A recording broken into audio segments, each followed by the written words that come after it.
Hello and welcome to the Grand Line Review, your source for everything One Piece. My name is Liam, and you probably knew that. But did you know that the out-of-context summary for chapter 1042 is as follows? Because I would be shocked if you did. Revelations! After many lengthy units of time, the identity of CP0's boss has finally been revealed to be Charlotte Flampe. Still salty about Big Bro Katakuri, Flampe has taken revenge against Luffy by interrupting yet another one of his high-profile fights. Will there be any conflict that goes untainted by this literal bubble butt? Probably not, but let's cleanse ourselves with Cameron Crouch, Bubble Twubble, and leader of team, who has for some reason not capitalized the T in team, but has capitalized the O in of, which is very strange and uncomfortable and stop. But all three of whom will never have their fights interrupted thanks to the act of subscribing to the Grand Line Review, which will result in consistent injections of One Piece culture being administered directly into your YouTube feed. And if you'd like to be our next subscriber of the day, then hit the button and please do say hi in the comments below if you are a new member of the Grand Fleet. Welcome. Alright, so we're going to start this video with the final page because, well, this is my video and I despise the concept of chronology. But the final spread was impactful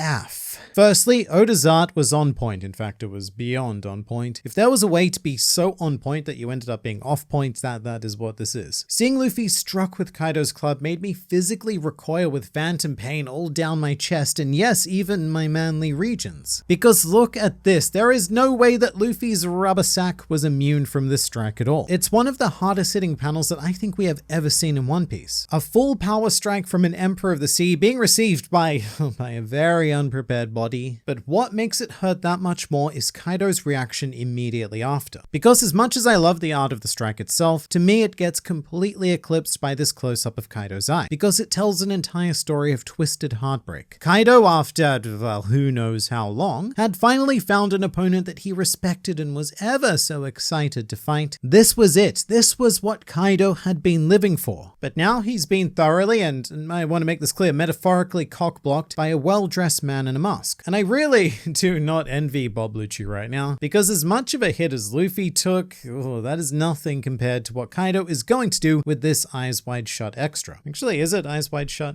I guess he's more Clockwork Orange, isn't he? Either way, he is big effed. This is also probably the closest I've come to feeling some sort of sympathy for Kaido. This eye does more for me than anything else we've seen from him so far. And it's great to see this sort of stuff, because even if he operates on an entirely different moral galaxy, and thus requires very different and alien moral compass, it is still nice to see where his feelings lie. Because this is the true Kaido coming through. It's not one of his arbitrary, drunken emotions. This is a very sobering moment. And the short Oden flashback on top was, brilliant. Giving Kaido this sort of, not again sense of anguish. Now, obviously, things are not looking great for Luffy at this point, and in the very short amount of time that this chapter has been out, I've noticed a whole spectrum of reactions. Some people have said that this is it, Luffy's finished, the raid has failed, no more One Piece, close the book, whereas others have been on the complete opposite end, and even posing the idea that this whole final scene was actually Kaido using Future Sight, and that the next chapter will open with him being able to prevent this event. Just notice that the word event is ImPrevent. But I highlight this because it sounds awfully familiar. In fact, this scene in general is just awfully familiar, and not just because of Oden, but because of the fact that this is pretty much exactly what happened with Luffy versus Katakuri. And that's very much why I wasn't expecting something like this again, because we already did it once before on Whole Cake Island. So I do wonder what we've got to gain by exploring this path again. But just on the Future Sight thing, that is exactly what people said when Luffy got hit with Katakuri's trident. Because that whole fight was about learning Future Sight, so after that chapter it ended, rather dramatically, the prevailing thought was that this was Luffy using Future Sight, and in the next chapter he would be able to predict Flampe's interference and not get hit with the very sharp and dangerous object. And I think that came about because the damage that Luffy took looked pretty unrecoverable, so it was going to be difficult to see how he could continue punch fighting from there. But logically sound or not, this is a shonen manga, and he did lots of punching from there. So as bad as this Kaido strike looks, Luffy's gonna do what Luffy does best, and he's gonna get up and continue punching. And as cool as the idea continues to be, I don't think that this is Kaido using Future Sight. Although to be fair, Future Sight is flagged in the chapter. Kaido is now a confirmed user, which we didn't actually know before, so hey, that's kind of cool. He now joins Luffy and Katakuri as one of our 3 confirmed Future Sight users. But I guess it is suspicious that it was brought up in this chapter because it seemingly has no payoff. Although since a lot of 1042 is a pretty blatant callback to Luffy versus Katakuri, right down to using Snake Man as a final resort, maybe it just made sense for now to be the time to reveal Kaido's proficiency. Now, speaking of the whole final thing, Luffy in this chapter does continue to emphasize that this right here is his final Gear 4, which, just like a rubber fist to a dragon's face, I think is a bit on the nose. Oda is being very cheeky with this final Gear 4th business, and really being careful not to have Luffy state something like, "This is my last effort," or something more general and final along those lines. So Gear 5th is happening.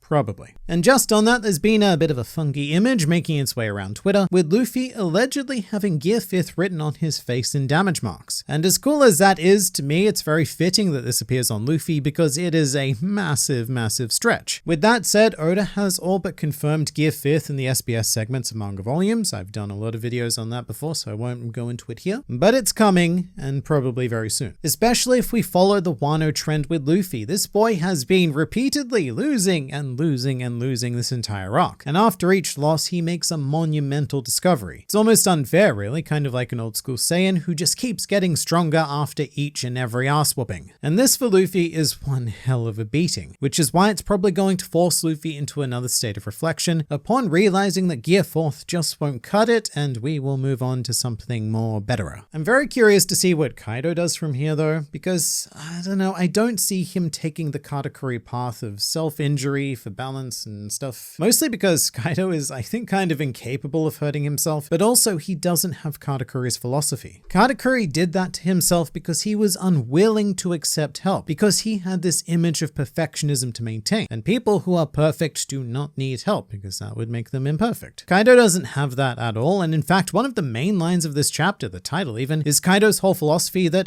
the winner is the winner and the loser is the loser, and the reasons why those two things or those things are irrelevant. So as heartbreaking as this is for him, maybe Kaido will just accept it like he did with Odin. Not having future sight myself, and this is very difficult to predict, the only thing I know that is we've got to divert from that Katakuri part somehow because we can't just do the same thing again. Everything leading up to this event was pretty damn phenomenal though. In particular, I love the section of Luffy being eaten by Dragon Kaido and then blasted through all of Onigashima and having to air bounce his way all the way back up to the roof. It was just such an epic action piece, and I honestly can't recall any time something that large scale has happened in the series before. It's almost Dragon Ball-like with characters being punched through mountains and stuff. It's like really properly epic action. And there are lots of fantastic small details to linger on as well, like watching the Snake Man hits land on Kaido. You can see that they're all infused with Conqueror's Haki, and it just adds a lot of flavor to the fight. Of course, it's not One Piece without wacky shenaniganry, even in the most dire of moments. My favorite of which is obviously the flirty anime girl Kaido. And in general, Kaido has just become a much funnier character than I ever thought he'd be. When you're looking at the Emperors, you kind of assume that most of that goof will come from Big Mom, or maybe Blackbeard. He's a loose cannon as well. And even Shanks, he has his moments. But Kaido is the Emperor who was originally sold to us as the super powerful and overly serious one. And now it's getting to the point where he's legitimately like the goofiest of all, which is a big reason why I love One Piece. You never know what you're going to get from anyone. And I do think it's remarkable that Oda takes the time and effort to put these sorts of moments into very high stakes action. I feel like a lot of authors would be afraid that this sort of wacky comedy would undermine the stakes of the situation. And maybe it does to some people, but to me, it's pretty perfect. However, one big reason for the comedy in this chapter may be because it's something of a last chance for Oda to squeeze in any wacky ideas he has left over before entering the truly serious climax of the arc. And there's still so much I haven't touched on yet, like Luffy's amazing Kongan, bam.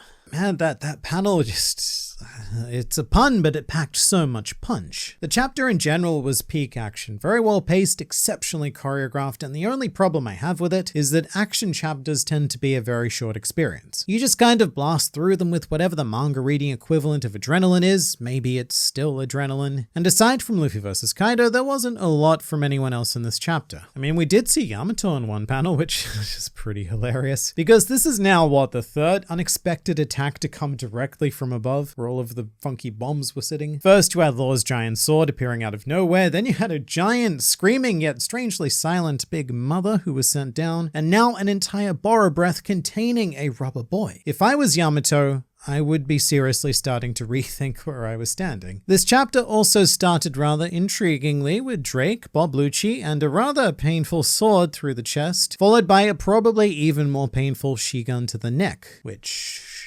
Ouch. I do wonder what the point of this was, because it didn't stop Bob Lucci from immediately heading into the roof to screw up everything. So I imagine that this wound will be relevant at some stage in the future, or else Drake just keeps doing things with no real effect on the raid whatsoever. You know, I was really excited when Drake switched sides, and even with this, I'd say he's still being a bit disappointing for me right now. Then again, it doesn't really matter because so many other characters have stepped up and had amazing moments. So Drake, you just do you. In general though, this chapter feels like a lot what I was talking about last week. The fact that Luffy still needs to overcome one final hurdle before he can actually bring the Kaido down. In theory, we're at peak low now.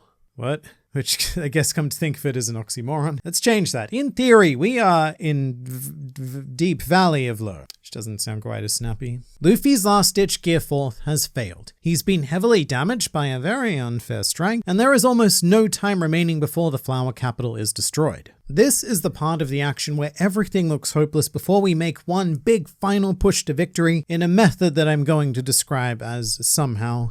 And to remind us what we're fighting for, Oda also includes a very short 3-panel-ish scene of the flower capital, where we even get to see Toko. Remember Toko? She's cute, and we don't want her to die, so our stakes are pretty high. And given that they're about to send all of the lanterns up, surely this is about the point where they will finally notice the gigantic and compulsively exploding island right above them, although maybe not. Maybe this whole raid business will just happen and the citizens will never really know about it. They'll just wake up the next morning and see a dude that looks suspiciously like Kozuki Oden announcing that Kaido has been defeated. Sort of as if all of their wishes magically came true overnight. Also, what are the odds that something really sappy happens with these lanterns? Like Toko's lantern making it all the way up to Onigashima, with Luffy seeing the wish and giving him that last burst of energy. Or maybe at one point Luffy is surrounded by lanterns doing the nice and wanky thing of representing the spirit of the people of Wano on his side and all of the dreams that he refuses to let down. You know, the wanky stuff like that.